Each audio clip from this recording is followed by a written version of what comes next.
Hi, everybody. Welcome to episode 25 of the Making Awesome podcast. And today we have a topic dear to my heart: how to talk to engineers, because there's a right way and there's a wrong way. But before we get started, as always, let's hit the billing department. Well, yeah, I Grants. mean, who else is going to pay the bills around here other than me, right? You guys assisting it, but I'm the one writing the stupid checks, so is what it is. But as always, this episode is supported by 3D Musketeers. If you want to make awesome, you can reach out to us at 3dmusketeers.com for all of your rapid prototyping, inventing, and, well, just basically awesome needs. We're here to get you from art to part. That's what we do. And coming soon, the Making Awesome Academy. Ooh. Anyways, I'm going to keep teasing it because then it has to be real. Exactly. I can't just give up Put that pressure on yourself. But yeah, this episode's all about chapter. Sorry. Chapters. Sorry, all about not how to episode, talk to chapter. engineers. Yes. Because we've had some meetings recently where, well, there's some crosstalk, and what the client is saying versus what they're clearly trying to ask is opposite ends of the spectrum. And what occurs is we have to start guessing, because when we ask for clarification, we don't always get it in what we want. Great example. Hey, hey, can we send you guys some files to take a look at to print? No problem. We accept step files, IGES files, and STL files. Those are what we will accept to print off of, or SLD part, F3D, generic The files. geometry. And what do they send us? A DWG. Oh, that one. We're talking about that one. Yeah, be nice. With no I don't know if they specifics, actually obviously. listen to this podcast, but I mean, they're good people. We like them. But it's basically the long and short of that is I can't figure out exactly what it is. I don't know what I'm looking at because from it's the like PDF files we were able to figure it out, but the DXF or it was DWG bad. is the PDF file. Yeah. And oddly, this is not the first time it's happened. No. Don't use online converters to convert your file from a DWG or a DXF. It's going to look awful. To a step file. It won't work. The formatting was all messed up. Yeah, and it's how can I put this in a way that I'm going to stop you. Here comes police Tom. Time for some policing. Is this Kanye, right? I'm gonna let you finish, but first. Yeah, but first, so just to put it into like layman's terms as much as possible. Well, like, yeah, all of these are just like, if you have like different image file types, if you're familiar, like JPEG, PNG, GIF, all sorts of those. It's the same thing with 3D, and they all have those are 3D they all have model formats. They all have different reasons. They're certain files have different things embedded in them, like textures, etc. But like, so there's a reason for different files. Just like a PNG has an alpha channel in it, which makes it transparent, whereas a JPEG never will have that. What's an alpha channel? I just explained it, Grant. The transparency. I know. Okay. So they're just different file types. So yeah. When someone's asking for a specific file type, and this happens with me a lot too, you want to give them something on their list of file types, because here's something that happens a lot. Never send a resume to someone as a Word document, because not everyone has what's Word's dot. It's like Word X or something Doc like that, X. Or it's like Doc X. Yeah. Doc because X. Whatever you use to open it will loads the same interpret way. it differently. Yes. Yeah, because not everyone has Word, but everyone with a browser on their computer can open a PDF without losing formatting, because it's like embedded in the PDF, whereas a Word document is just text. Yeah. So this is just a thing that I know happens a lot to people. If someone's asking for a resume or a document where you care at all about the formatting, you should send them a PDF, unless it doesn't matter. And so similarly, which it sounds like what happened with you, is the same thing with 3D, or even the same thing with certain image files. Your formatting, colors, etc., or the way it's going to display this 3D It all goes object straight to hell. will go to hell unless you have the right thing, because it may look completely different, because you might have programs, plugins, blah, blah, blah, blah, blah, that Oh, yeah. you can view this thing with that other people don't have. And it which will is not why we resemble have, the original that they sent. That No, they'll be like, "That's not what I sent you." It's like, well, which is that's why because it looks one everyone, way to you. and it's yeah. really simple. Yeah, If we say these are the file formats we accept, and you don't have it, say just don't give it don't to us. have it, and Yeah, and we'll then we'll work go from down there. this path of what do we do? How do we get How can we past get it? Yeah. Right. This So- particular client had 2D drawings, and that means we can take those 2D drawings and turn them into 3D. But of course, there was a design expense in that, and that was an expense that currently they're not willing to undertake. Totally understandable. Now it's the ball's in their court, but there were 2 weeks of emails, and I finally just picked up the phone and said, "All right, I'm done with these emails. Let's talk." Anyways, from an engineering standpoint, from an engineer standpoint, I am not an engineer. Spoiler alert, I have 2 business degrees, no engineering degree. Spoiler alert, I'm also not an engineer. But Yes, I do but- have 1 caliper. Okay, the other 2 calipers are buried, but I have 3 I was about to do calipers. the Oh, damn it. Sorry. you failed I the can pull setup, out the Greg. dial one if you want, but No, buried no, I back don't. there. It's underneath a Outta here with graphics that. card and a broken keyboard. We're not going to get into either of those situations right now. Yeah. So neither Thanks, of you are Victoria. engineers, but you know how to talk to people. Yeah. Or at least in my Human experience. So how would you think? What do you think you should do when you talk to an engineer? How would you go about it? Well, so when I do it, right? So I'm used to talking to engineers, both ones that are charismatic, like you, Tad, and ones that aren't charismatic. And so you have to kind of know their language, right? You know how there's the book of the 5 love language. You got to know the love language of the engineer, okay? Are they a thou kind of person? Are they a millimeter kind of person? Are they a micron kind of person? Are they SolidWorks, Fusion, Inventor, I'm a, Creo? Creo. Are they a If someone was gonna masochist? Do they ask like me, CATIA? Yeah. I like pikas specifically. That's my measurement that I. How do I kick like. someone from this podcast again? Yeah. No, pikas are fine, but it's not. We don't deal with pikas very often. I will say we have in the past, but it's not often that we deal with pikas. The only time I ever use pikas is on a letterpress, a physical letterpress. What even does that equate to in a more common Good unit of question. measurement? It's like a measurement of a pixel, but kind of not really. Ew. It's a, well, I mean, it's physical. It's like a Yes. actual, yeah. So they're very thin little. Is it like a if you're type? working on a, It's a the width of a typesetting letter. thing. Okay. It's no, been a minute. No, because that's a objective. Let's There's make no it way simple. you can have the No width pikas. of a letter. Okay. No, Yeah. I actually think I have a ruler around here with pikas on it And somewhere. let's be Because clear. the first time you said it, I thought it was like the animal or something. No. I mean, yeah. Anyway, But I mean, and let's be clear here. When you're working with 3D Musketeers, you will not be working with a non-charismatic engineer. That's not how this works. If there is a non-charismatic engineer that's on our staff that would be working on your project, you will likely have a translator working in between. So whether that's Yeah, myself or somebody else to help they're kind of. kept in the dungeon. Well, yeah, that's where we behind need to keep lock the and engineers. key. They Deep, never dark do anything dungeon. customer facing. Yeah. No, all engineers need to be kept there because, and if you feed them after midnight, it goes awry. They start to talk about unions. Yeah. So don't feed them Horrifying. after midnight. Amazon, that's where you screwed up, clearly. Terrifying. No, unions. Don't ever throw bread in the engineer hole if you don't want unions. No, if you don't want unions, just hand out Mitatoyus. That's the way to do it. Those are very, very high resolution calipers for those that are. These are not Mitatoyos. These are the Harbor Freight Special $10 calipers. And for all of you They're still pretty good though. poo-pooing, it's good enough for the girls you It's go out with. Don't worry. Yeah, it's plenty good. The I think though, if I'm gonna jump in on the whole how I would talk to an engineer thing, Yeah, let's hear this. it's how I would it's how I would want clients to talk to me who know nothing about what I do. Yes. And I know a certain amount about engineering to a point. Mhm. That stops.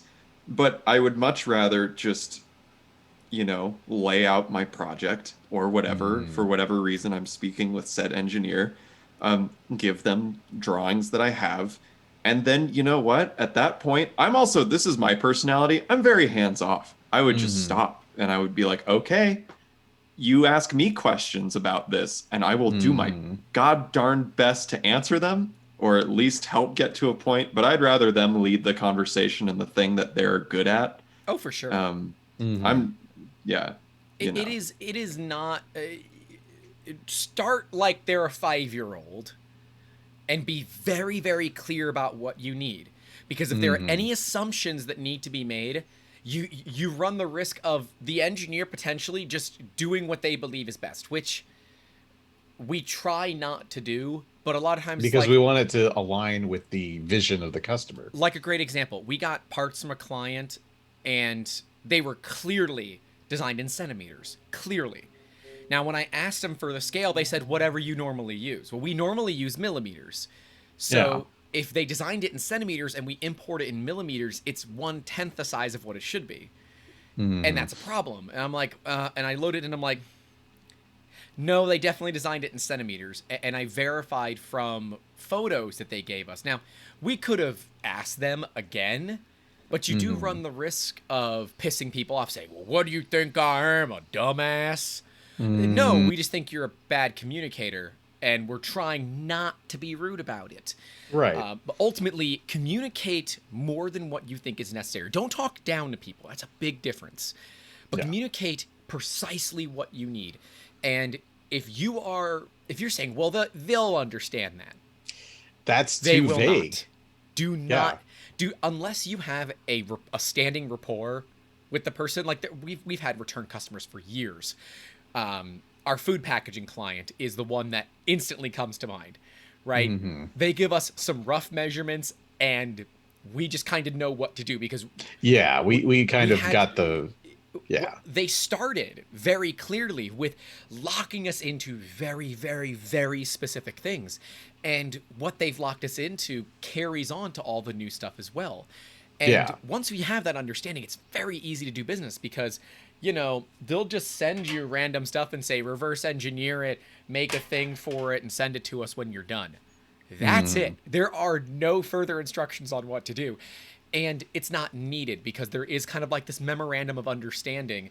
It's not anything, legit yet. Yeah. TLDR, we're working on more paperwork. Sorry, clients, but you know, enough of the former clients have screwed us to where everyone needs to do this now. See, enough assholes ruin it for the good people. Mm. By the way, I think I'm gonna get that AppSumo deal for the for the document thing because yeah, I realized how many um, documents we could use. But nonetheless, um, engineers, by and large, and I'm sorry to all the engineers that listen, they're not very charismatic. As a business owner, dealing with engineers, charismatic engineers are very difficult to find. And when you find them, you latch onto them, you force them to go into hiding so that no one else can take them from you. you keep them in the dungeon. Mm. Yeah. Yeah. Yeah. Yeah. Thomas, Um, you had a thought. Yeah, I mean, I was just gonna say, I think this honestly goes for a ton of people's jobs. Oh, hell yeah. And most, I feel like, I mean, particularly something as complex as engineering, it sounds backwards, but I think you just gotta make it as straightforward and easy as possible because, like, Yeah. you're never. I don't think it's necessary. There's a difference between talking down to someone and making it simple, Oh, clearly. totally. Hmm. Yeah. Yeah. But Yeah. make it super simple. Make it like fifth grade understanding level of Yeah. instructions because like no one wants to do the extra thinking because I certainly don't. So if my client can give me exactly what they want as close as they can to what it's supposed to be, that's a lot less of my brain power going towards guessing and checking. Mm-hmm. Yeah. Um, Well, I would yeah. say so, kind of along with what you're saying. The difficulty arises when people are coming from one background and trying to talk to another. In this case, regular people trying to talk to engineers, and the differing standards of what is sufficient to figure out a project or what is needed is going to cause confusion because it doesn't Yep. always translate. So the best thing to do is just kind of boil things down into a common ground, and then if there are follow-up questions needed, engineers will ask it. You know, um, we can basically start from that point and then apply what we need to figure it out. Yeah, I guess the other thing I would do is I'd probably ask the engineer what they need. Yeah. Yes. That doesn't happen much. It And doesn't, but you then, know, those are the best clients where they're like, all Yeah. right, so I've got files. What format do you need? You know, I've designed it Mhm. in SolidWorks or Fusion 360 or Inventor. I can send it over to you guys. What file formats do you need? Here are the ones that I can export, right? They're giving And us at least they all even the give you info the that we option. need. yeah, Yeah, see, a lot of that's people what don't I even would, wait. that's my Yeah. like, that'd be my go-to, would just Yeah. be give me a list of the stuff that you need from me to make the thing happen. You Yeah. know, because I think it's a collaborative effort, right? Oh, for Any sure. kind Well, of it should endeavor be. like this, you should, like, when you're working with a client, or in my experience with, I mean, there's a weird amount of Mhm. overlap, but when you work with a client, it's like, well, no, this typically it's not a you drop something on my desk and I do it. It's more of Yeah. a what do you think about this, and it's an ongoing conversation, not just a stack of things Well, that what's that then you can comic walk of like away the from. there's like the tree with the tire swing. Ever seen this comic? I'm not No. aware of that comic, I don't It's think. like what the executives wanted. And it's like this really classic like tree with a tire swinging hanging from the Oh, branch. versus what the engineers What made. the engineers designed, and it's like way different. Yeah. It's like that sort of thing. It's like you have to both be clear on what your vision is for it and uh how you want to get there, because oftentimes if there's not enough uh detail talked about on both sides, it's going to Yep. end up going in completely different directions. And kind of a spoiler for a future episode, feature creep is a problem That's true. through everyone. Yeah. Engineers, particularly, are kind of terrible for feature creep because they're going to assume, all right, the client said they need aluminum. You know, the client said they needed steel. Well, do they need H2 tool steel or do they need like a standard 316 stainless? You know what? I'm going to We're give them the typically H2 going to just to go be with like, safe. yeah, we're going to go with a nicer material unless told to Yeah. keep it cheap, because why not? Well, and that's why parameters are very, very important because if we don't, knowing what the project is used for as well. And so, inventors, I'm looking at you. If you say, I have a project and I want you to design it, and you don't tell us what it's for, honestly, we don't care what it's for. If it's really cool, great. We'll get on a whole talk about why that's a really cool invention. Yeah. But knowing its use case lets us know, is someone going to beat the hell out of it or does it sit on a shelf and look pretty? Right? Is it Hmm. a gear for a printing press or is it a gear for your kid's whirly gig thing that they're building? Because those are designed very differently. They're both potentially spur gears, but how they're designed is a little bit different. And you don't want to have to pay for anything more than you immediately need. So again, clear communication, well, frankly, clear communication in every aspect of life is a requirement to be successful. Period. Hmm. If you can clearly communicate with engineers, then you're moving in a direction where everybody is happy. Yeah. The other set of communications that you need are terms. If you're having any terms and terms and Acronyms, terms, that kind right? of thing. Where like how soon you need the parts, Oh, I see what what you're saying. resolution they're needed, and even further, what your expectations are for paying. Right? So if you come in and say, well, do not say I want net 30 when the project is done. That's not how that works. If you're going to come in and say I want net 30, that's great. We're happy to accommodate that. Just understand that there's an added risk. And if you listen to a previous episode, we kind of discussed how our pricing works a little bit. We actually was in the previous episode where we talked about how our pricing works and that there are Chapter. multipliers for yes. Chapter. See, I'm not the only one that does it. Well, we were so used to episodes, and then we listened to Mr. Branding said he wanted to change it to chapters. Again, you latched onto that, but it was like a passing joke, and now it's like a full-on thing. I never made a real fight for chapter. You know, I think it might be because we had a lack of clear communication. Just listen to the Yeah. tapes, Grant. Oh, listen to the tapes. I'm not a crook. um, I think like also this is a huge thing with me. It's just like know what you don't know and be Mhm. comfortable with not knowing. Like Yeah. You also don't have to understand everything. I think it's good to have a base level of knowing, what's going on. But, I've seen you once or know, twice though where like you will come across the odd client who's like, no, it's got to be this, that, dead certain that it has to be a certain way. And And you that's can tell they don't okay. know what they're talking about. Well, yes, there are some of those cases, but sometimes they come in and they say, I need this, I need this, I need this, I need this, I need it by this date, and I expect to pay this much. Yeah. If all of that lines up with us, shit, that's great. Nice and But simple. oftentimes it doesn't. A lot, like 99% of the time, it doesn't. I think Yeah. there's been if I had a good enough memory and I wasn't so concerned about how much my back is currently hurting me, I could probably pull those numbers out for you. But Hmm. yeah, it is not common for us to have that occur, and that does not mean that you need to come with every single thing that you need. It is okay to say, I don't know. But when engineers offer their advice and their expertise, if you're going to say, well, I disagree, and you're Hmm. totally able to. But it's like saying, like when a friend or significant other is like, hey, where do you want to go to eat? And you say you don't care. And then they say someplace like, well, no. You That better have another place where you want to go exactly. if you're going to tell me no. Oh, man, that frustrates. And you know what? I'm guilty of it myself, where it's like, Exactly. I don't care where we go, but you said that place. It doesn't ring that bell's not ringing for me. Right. And it's the same thing Well, with this. and here's a truth too. Just because I'm an engineer doesn't mean I'm always right or that I always know the best way. There is Wait, always oh, that's room right. We're for recording this. Thomas, can we cut that out just so I can use that next time? you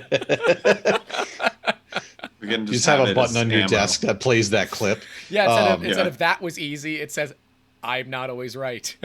Exactly though. But see, there's a large swath of the population that is uncomfortable with admitting that, even when it's like obvious, when shit's falling apart and but people are still like, no, I'm right and this is the way it's got to be. It's like, no, I'm open to changing things. And I actually had a project a little while ago that I completely changed the way we were doing it because the client's son was working on a different version and it turned out better. And I'm like, well, then let's go with that approach. There's no Yep. reason, you can't have like the sunk cost fallacy where you just commit to something and follow it into off the cliff. Looking at you, Just, inventors. yeah. There's always the time to change is anytime, you And know? this is a great point, and I'm hoping to have somebody on this podcast soon. I met it. He was the 2013 world's most successful inventor. Like, Hmm. oh, first off, oh my gosh, super cool dude, crazy into 3D printing. We've been talking on LinkedIn back and forth about 3D printing for the past few hours. Hmm. So awesome. Uh, but he'll tell you, like, if you stick on something that's just not working, the sunk cost fallacy, just Yeah. because The oh only, maybe it does, maybe doesn't pay the bills. If you yeah. can if your partner can maybe pay off their credit card, how does that make you feel? If that doesn't make you feel financially secure or safe, don't say it yourself. Yeah. And look, it is okay with saying, "Hey, I need to wait a little bit on this project." Or look, we have a free 15-minute phone call, Zoom meeting, whatever, for a reason. It's so we can have a discussion like this. And if you need to wait, you need to wait. But hey, keep us updated with what's going on. Don't think Yeah. that because you're not ready now that we're never going to work with you, right? All of our engineers here, we are all hungry. Every one of us. We're all hungry. And we want to help you make awesome. And that's what this whole thing is about. But we need you to be ready to do it as well. And so when an engineer kind of gives you a timeline, you say, well, what do you mean? You said it was only going to take you 10 hours. Why won't I have it done tomorrow? We have other projects going at the same time. It's not a contiguous 10 hours. Right. I've considered from a business standpoint of changing it from hours of time to weeks and say, okay, we'll have it done in a week and a half and it's going to be $300. Yeah. I just don't know if that Billing helps. by the hour is the easiest way to track the time because On like when our I side, it is. Yeah, because like Yeah. when I clock in on a little timesheet thing that we have, and that's how I keep track of it, you know.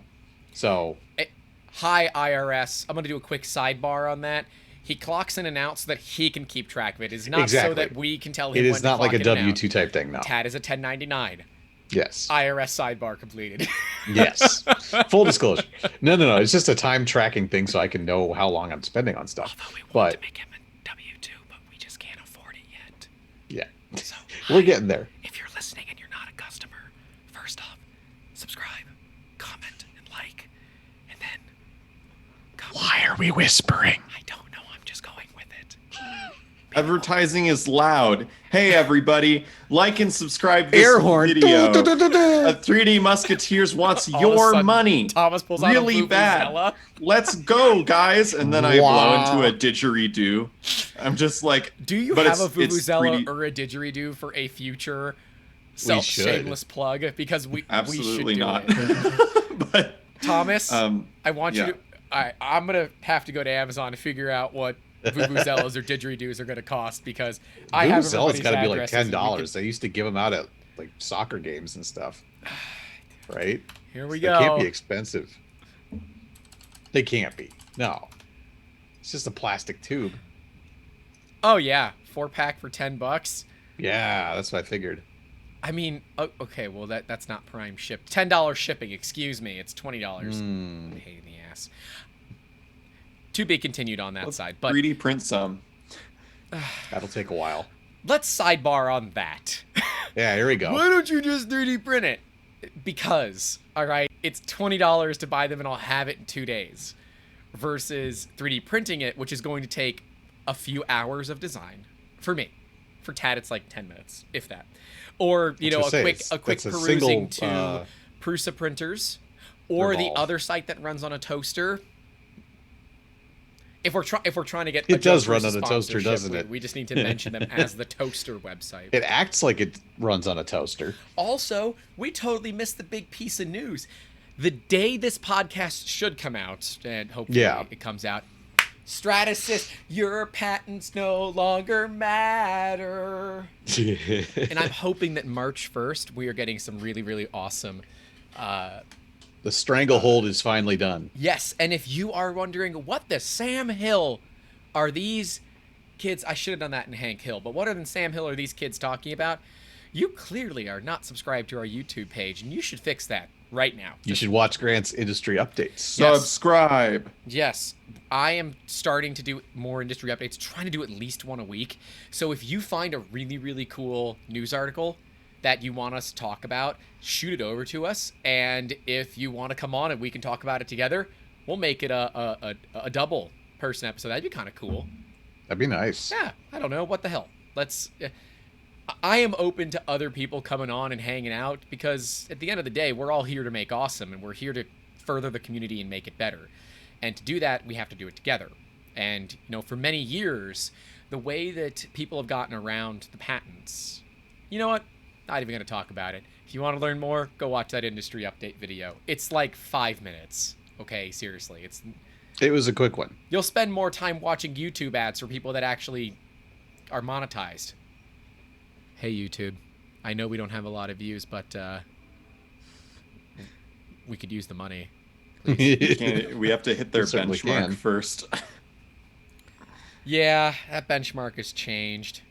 I had a Google AdSense payout a couple of years ago, and I have like 3 subscribers on my personal page. So that should tell you how YouTube used to. Anyone could be monetized back in the day. Now you have to have certain metrics, but that's okay. They're a business too. We understand, even though it bothers me so much, and I wish we could be monetized because we really need other sources of income. Okay, thanks. Thanks, YouTube. Anyways, we kind of have a conundrum where Yeah. people are kind of afraid. And Tad, do you have an idea of why people are afraid to talk to inventors sometimes? To inventors or to engineers? What do you... Oh, sorry, engineers. My bad. I was going to say, I don't think anybody's afraid to talk to inventors unless they're like crazy, like Dr. Brown. We've had some of those come types. through too. Oh, great Scott. Yeah. But I having dealt with different kinds of engineers, I have felt this myself. I think there's an intimidation factor where people will be like, oh, engineers, they know all this technical jargon, and I'm going to get lost in the conversation and not be able to follow along. And what is all this about? It's like, no, people, engineers are just people, and if there's something you don't understand, do like Thomas does for us. Say, hey, hang on a second. Could you define that so that I can understand what you're talking about? I Because feel like we need Thomas on every call. It's just like, sometimes pump the that's the brakes case. here just a minute, kiddo. Let's go through and talk about, let's unpack Right. that. Yeah. Well, and that because they're in different disciplines of engineering, there's even different jargon. So I don't always know, like, I don't know what process engineers in the semiconductor industry are talking about half the time because I'm a mechanical engineer. I do nuts and bolts stuff, and there's not always a direct translation. So, Hell, and there's not and always direct there's translation from your world to my world, and I'm like, yeah. what? Huh? Yeah. And there's no shame in saying, hey, let's talk about this so that we can all define our terms and know what we're talking about, be on the same page, because that just makes arriving at a solution that much faster, Yep. rather than wait, you got to swallow your pride. Otherwise, if you're just like, no, I'm not going to admit that I need help, well, you just added another day to the project because at some other point in the future, you're going to have to still have that conversation. So Yeah, it's ask early, ask frustrating. often if you don't know Yes. something. Yeah. I had a great job where I came on and I was obviously more of the greenhorn kind of, Hmm. new to the world of design and everything. And what they told me was great. They were like, please ask questions often, all the time, no matter what. There are no Hmm. dumb questions. Please ask Just dumb questions people. because Yes. that will keep us from having large problems if like there are not enough questions ever. So ask Yeah. them as much as possible because that means then we're all on the same page and then we know exactly where we're all at with our skill set too, Hmm. or our knowledge. Maybe you do find that there's someone The only thing I know who's is that I don't know anything. yes, Oh, that's not right. Socrates. That's from just Socrates, but I've it's bungled the close. quote. You bungled it, but the same principle is The there. gist of it, yes. Yes. And Thomas, from your perspective, I know you're not an engineer, and we probably should have. How to talk to engineers is a much better title, but it's not what this entire episode is about. It's kind of more how to talk to people that are more technical than you, right? So Yeah. if you're hiring a marketing person, if you're hiring a designer, I should probably change it, how to talk to engineers and designers. How to talk to Maybe. anybody even, but Yeah, more specifically, honestly, it's like Are we gonna leave it as just engineers, or do we want to? we Because could. I can That's a good change it live. title. I don't care. No. It's a good title to start with because that's yeah, primarily what we're talking about. it grabs people. Because this Yeah. is really more of how to talk to creatives, because and especially designers. Sorry, I'm gonna call out designers, Thomas, especially the 2D designers. Don't just tell them to just do it, because they're gonna do it to whatever way they want. And Well, sometimes that might be what you go for. Like with Brent, great example for Brent when we're doing the print heads thing, which we should have had another one. I got to get on that. Hmm. But the print heads thing, I said just do it. Do it in whatever theme you want. I don't care. I want you to have fun. But that's because there are no expectations, right? We just want something Yeah. that's whimsical, that's fun, that's cute, that's interesting, that involves Victoria. Huh? If you want your animal drawn, you can reach out to Thomas, podcast at 3dmusketeers.com. But that those are cases where you can say, hey, just have fun. But it's not common that happens with well, designers. that's also again, it's really it gets confusing and sometimes it's like snooty and stupid. But Oh yeah. there's a very big difference between an artist and a designer. Mainly being if you're an artist and someone commissions you, that's way more in line with do what you want. Yes, Because they're they're commissioning commissioning you you because they like your style. because you are an artist doing the art thing. But if you're a designer, you're designing for a goal. You're Right. designing for a very clear objective. Not to Yep. say that artists aren't, especially when commissioned, but as a designer, you're more designing towards like a business outcome or advertising, or you are doing something to serve a purpose or a Hmm. communication goal a lot of the time. Yep. Again, that's like a broad generalization, but um so yeah, I mean, you just need to like give. I mean, a lot of the time it's harder if we're just working our, doing our job to work with just do what you want. Mm-hmm. Because then we're going to run into what if you don't like what we did? And like, then either you're unhappy and then we have to redo it, or you're unhappy and you're stuck with it and you had to pay for it anyway. So, Hmm. like, what would you rather have? You know, I think it's just one of those. Because then you can't, you have to pay for it either way. So either you pay more money to get it redone or you're stuck with it, you know. And I mean, in a good contract, you're making sketches first. Also, make all your changes in the sketch phase, Yeah. by the Decide way. on what you want before you've gotten to the really nitty gritty, I mean, because that's then kind of what we it's did for the 3D Musketeers logo. And if you are wondering, what do you mean logo? We rebranded in January, and we actually brought you through the entire process. We're hoping to have Mhm. the website rebrand episode coming up too. Mhm. Yes, Eh? and soon enough. I still have to send you stuff for that, Thomas. I apologize. Yeah, Yeah, I'm just Tad. waiting on I've been information. busy. How Me long does too. it take to write a bio? More This energy than many. I had, obviously. But you're a homeowner now, which is pretty cool. That's true. That is true. Closed last week. And all the fun things that come with being a homeowner. I'm in debt forever now. No, you have an investment, hopefully. Yeah. It's just it is interesting to me to see the differences. There's a home around the corner for me that was for sale. I'm like, oh, I've always liked this property. It's on 2 acres. It has 2 helipads, licensed helipads, 2, Oh, because the previous homeowner was a helicopter mechanic. Oh. Dude died. They want 800 grand for the house. It hasn't been updated since the 70s. Sorry. Yeah. No, and it is on the water, and it's a ski lake, and I don't care. I don't care. 2 helipads are cool. That like if we got rich off a GameStop or something, totally, but we didn't. Because memes, I guess. Hmm. But we didn't. So, yeah, it's interesting to me what land values go for. But at the end of the day, technical matters so much. Don't assume that the person you're talking to knows what's going on in your head. If we did, oh my gosh. That'd be Think a think lot if we better. could just read the mind of the clients, like, oh, these assholes are gonna do all this work and I'm not gonna pay them. Oh, that'd be so nice if we found those people out in the beginning. But Yeah.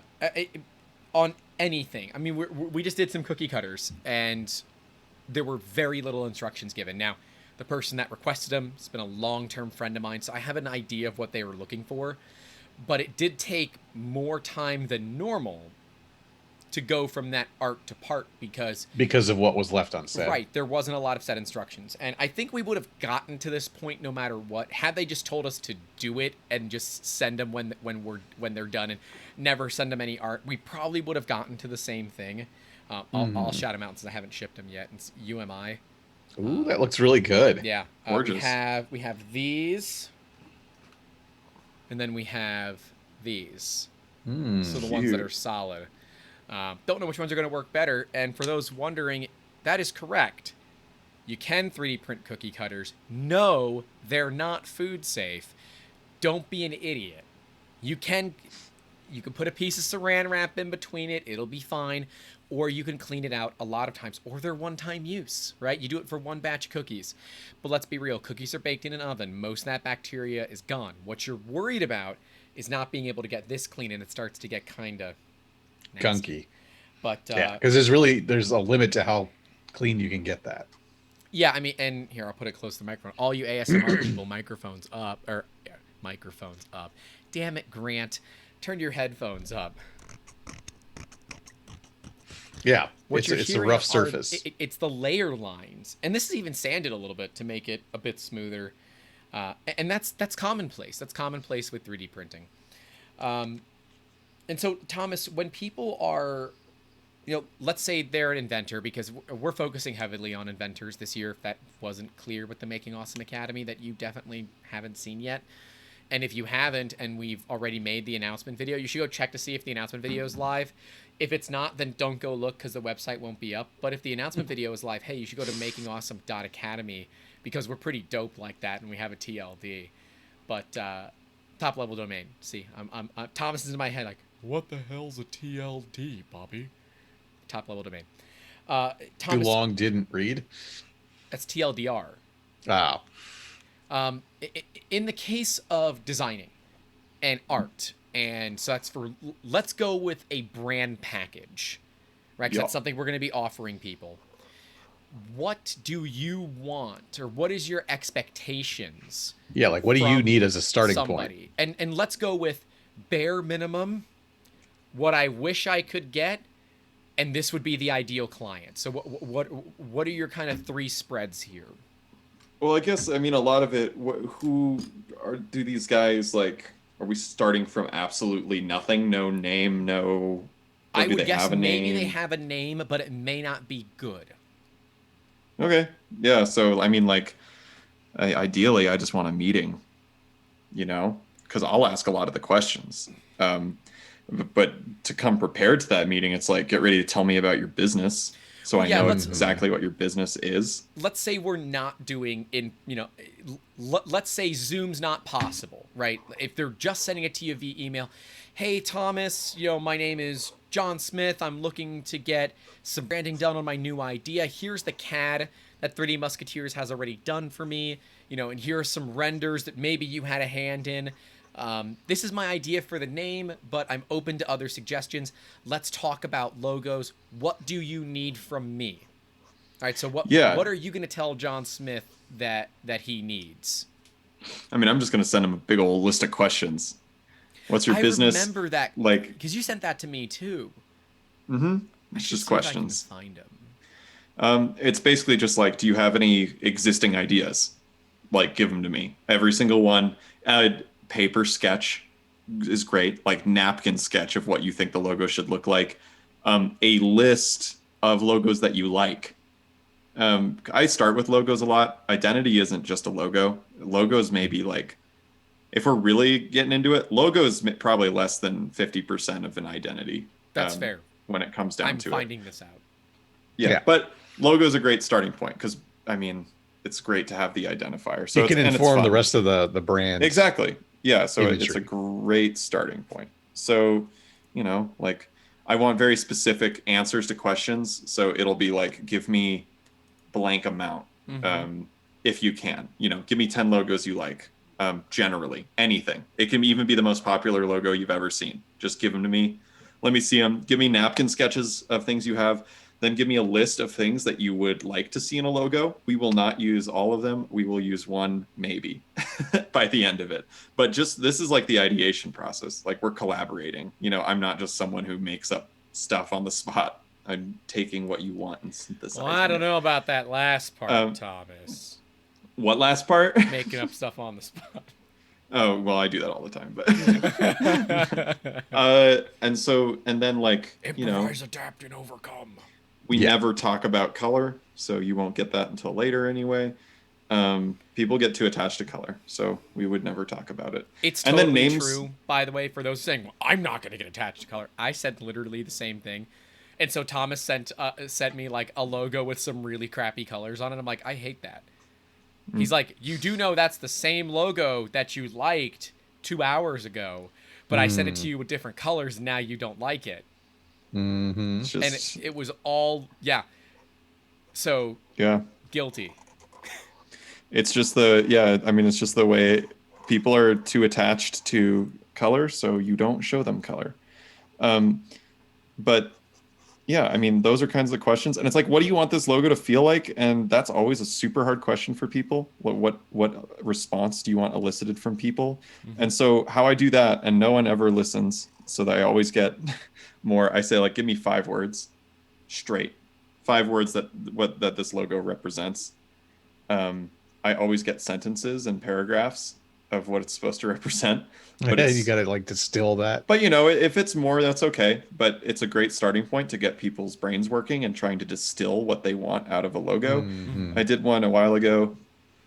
This is a long time ago now, but I remember it was like very straightforward, and they were like, "I want speed, friendly, blah blah, speed, friendly tech, these things." And I'm like, Oh, "Yeah, I know the those are one. all things. Yeah, little Yeah. trash robot. Yeah." Yeah. Um, and you can incorporate those things, like, and so now I have all this information, and if I have a sketch, and now it's up to me to throw some of that stuff away.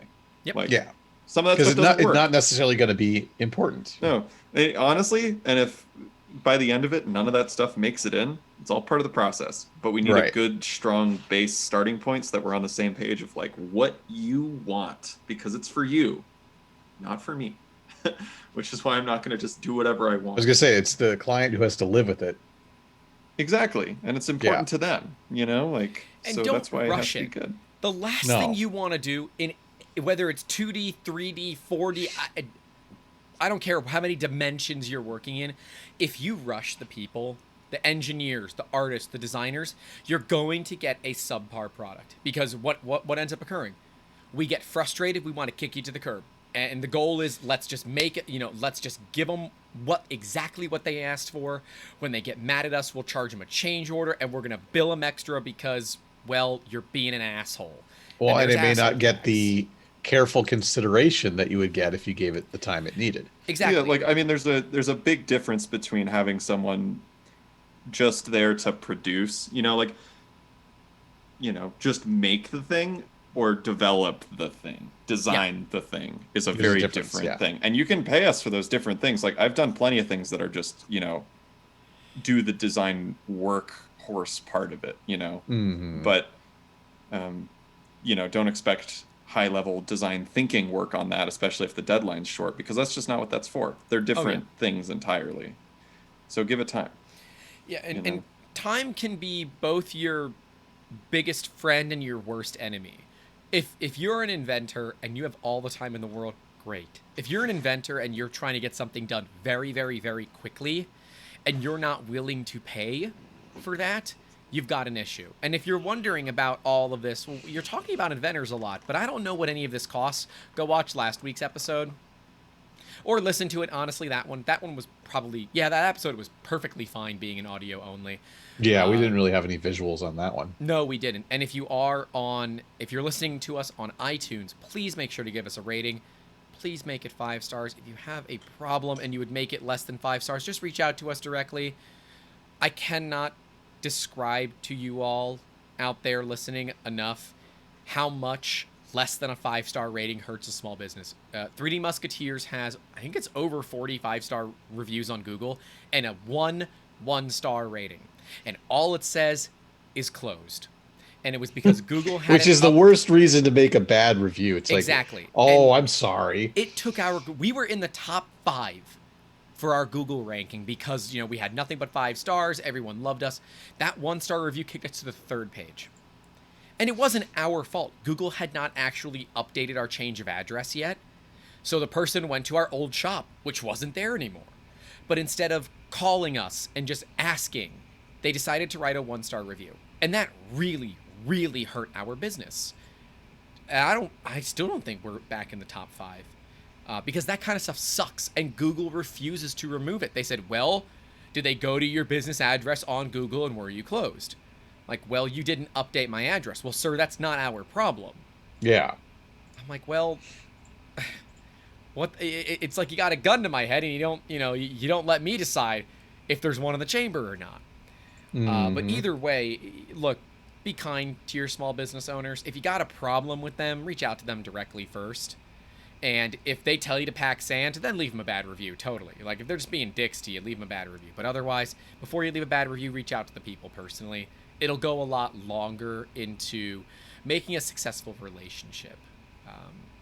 I mean, literally the last review that we just got, I spent 2.5 hours on a call with somebody who had a Prusa printer that they were having problems, and Prusa support, God bless their hearts, they're really, really awesome. But they're not the best at being very, very technical, because they have to assume, like we just said, that the average person does not necessarily know everything that they're talking about. And by the time you get through this, hey, I really know what I'm talking about, you're pretty frustrated. And that's why, I wish Prusa could do like a live phone support, but there is no way in hell they could do it. God bless them for having 24-hour-a-day live human chat. That's pretty It's awesome. really impressive, is what it is. Yeah, it is incredibly impressive. And to their credit, I've had great interactions with support.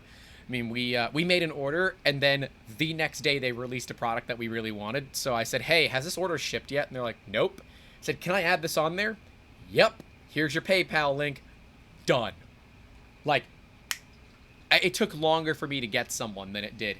And yes, there's no such thing as a perfect machine. And this person was having a pretty tough time with their printer. But I walked them through. This person was only buying pre-built, and I think I convinced him to buy a kit the next time they buy a printer. It's just worth it. You get a much better experience. So she's like, how do you take apart the extruder? I said, it is 4 main screws and then 2 ancillary screws. The entire extruder comes apart. Well, which ones are they? I said, see, it's read about the book. Yeah, it's about, going through it. Well, she didn't assemble the printers. Ultimately, I'm pretty sure we have it printing. I'm hoping to hear back from her sometime early next week. But nonetheless, that's a great experience. And she's like, well, how can I repay you? I said, if you feel so compelled, a Google review goes a long way. But realistically, just spreading the word. And if you out there, the listeners out in the land of the radio waves, are wondering, how can I support you guys, us being 3D Musketeers, the Making Awesome podcast? Tell more people about us. Like, comment, share, subscribe. If you have an idea that you want to, get thrown through the ringer, we will have that option. We want to help you out with that here at 3D Musketeers as well. And we're going to start offering real idea, what the hell? Idea reviews, I guess. So we're gonna look at your idea with whatever non-disclosure and whatever you need to have on there, so we can look at it, and you're gonna pay us for it, because this is not knowledge we're gonna give away anymore. But where we believe your product sits in terms of a price point, because we don't want to waste your time either. And if for $50 to $100, we can answer for you whether or not we believe that your product is going to succeed, we might just save you a ton of design time. I was gonna say, we we might be able to improve this process a little bit by getting that out at the beginning, rather than having to approach that at the the middle or the end. And this is a lot of my fault, because as the business owner, we've been very much just get it out there. Chris Kermitzos, very famous for the Start Ugly. He has a whole book called Start Ugly. If you haven't read it, go read it. Chris Kermitzos is a good friend of mine here in Tampa Bay. But it's Start Ugly, Fail Forward, Fail Often. And we failed a ton as 3D Musketeers. There have been multiple projects where we're like, look, we just can't do this. And we tried, and we lose a ton of money. But that's what it's better to know that. Yeah. It's a good thing to be able to admit. And I think a lot of those... Go ahead, sorry.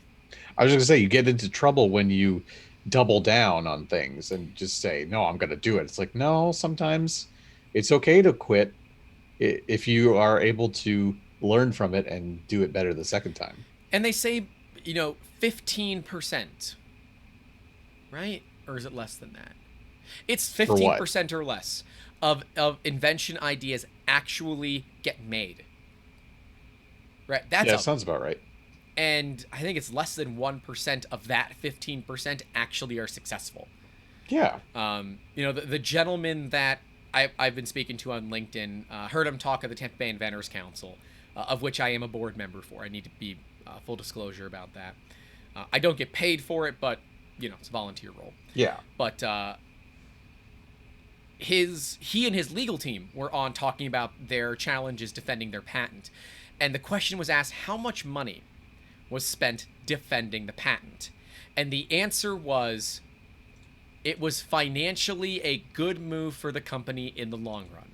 Mm-hmm. There was not a number given, but what we can ascertain is that the number that they made from defending it and winning was larger than the amount of money they spent to defend it. Now, that could be $1, that could be $1 million, it could be $10 billion. But it means it was successful. But I can tell you, based on those attorneys and the presentation they put on, which I am really trying to get them to come on this podcast, by the way, I think this individual and that law firm would make for really cool guests to talk a little bit more hardcore profession. We had Chris Tanner on, we had David Stein on, and they were both awesome. We love them both to death. But David doesn't really work too much in IP and patent for Inventors, and Chris is very much, he's professional, but he's very emotional, and there's more to it than the story, right? He's going to tell you about how he wanted to punch somebody in the face.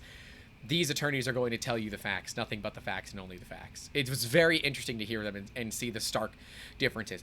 I like talking to Chris Tanner more personally, but he and I, on the same level. But yeah, when you look at talking to people that you are looking to pay, be very clear in it. And I think that's the best way, right? How you get out what you put in. What is the best way to talk to engineers? It's to communicate clearly, concisely, and I need another C. Clearly, concisely, and collaboratively. Well, yeah, collaboratively. Collaboratively is good. Yeah. All right. The 3 C's of talking to engineers. There you go. It's a two-way street, right? It can't just be like, here, figure it out. It's like, no, there's got to be some back and forth. Look, we could do a figure it out, but you got another zero on your project because of it. Yeah. Yeah. I mean, nice. that's what it comes down to. And we are currently, as of this episode, accepting guest applications. They are on our website, 3dmusketeers.com/podcast. It's a little link about 3/4 of the way down. There'll be a form to fill out. So if you want to come on the podcast, talk about how you make awesome, what you do, why you do it, and why. We don't care what you make. We want you on. We want to hear about your story. We have tons of topics we can keep talking about, but we definitely want to hear more from the community. So if you out there want to come on and talk to us, to the people, to our listeners, please do. We're obviously still a little bit new in this. It's not the JRE experience. Okay. We're not Joe Rogan's podcast. JRE. Damn it. I did it like an ATM machine because it's the Joe Rogan experience. Damn it, Grant. We're not the Joe Rogan Experience podcast. We're not. We're not 1,000 episodes in with heavy hitters like Elon Musk. We're not yet. What's up, Elon? You want to come on this podcast? Yeah, buddy. Hey, I got that screenshot when we had 420 views and 69 in the week. Does that get us a Elon Musk as a guest? I never did post that, and I should have. You should have. Oh well, that's fine. We can actually mess with the metadata on the website and change it and redo it, but. Nonetheless, we want to hear from you, the community. We want to know what you guys want to hear. If you like these educational style episodes, every now and then we definitely want to keep doing education, but we want to throw in some really cool industry experts and people that you all want to see, whether it's your favorite YouTuber. So Joel Telling, Uncle Jesse. Hell, we can have Billy Rubin back on, although Billy is going to be very difficult to get. Congratulations, Billy, on the full-time job. She is working at a government makerspace in Brisbane, Australia, which is so cool. We could not be happier for her. Maybe we get Geeky Faye back on to talk about all her new endeavors fixing her her teapot and her rice cooker. She blew the metal oxide varistors in all of them because they're USA voltage and she lives in the UK. Oops-a-doozles. Yeah, that'll do it. She had a MOV explode, Tad. It exploded. And a metal oxide varistor, for those that don't know, it's like a... Wait, how big of a difference in voltage is it? I didn't think it was 110 to 220, just a bit. Oh. Yeah, and it blew up. The photo of it is just in pieces. I'm like, That's not what mobs are Yeah. supposed. I mean, it did its job, right? It Yeah, yeah, destructively yeah. failed, but I've But never I seen mean, them luckily those explode. parts are, I mean, most people would throw those things away, but those parts are all replaceable. They are, but oddly, it's really difficult in the UK. We almost uh, bought them here to 3DM and then shipped them out to her, but she was able It's to weird. get 25 of them for it was $9 and $20 to ship it, so it was $29 total for the whole thing. Yeah. Pounds, excuse me, not dollars, because that Eh. whatever that equals. But nonetheless, Dollary dues. we want to hear from you guys because we understand there's a lot of people out there making awesome, and we want to highlight you. We want to show you off because that's where this industry's going. We all got to help each other so we can all continue to make awesome together. As always, this episode and all the other chapters are supported by 3D Musketeers. If you want to make awesome, you can contact us with the links down in the description below. My name's Grant. We got Tad and Thomas. Thank you all so much. It's a bit of a short episode, but that's all right. Stay safe out there. Call your loved ones. Let them know that you're out there and that you love them. And as always, keep making awesome. Have a good one.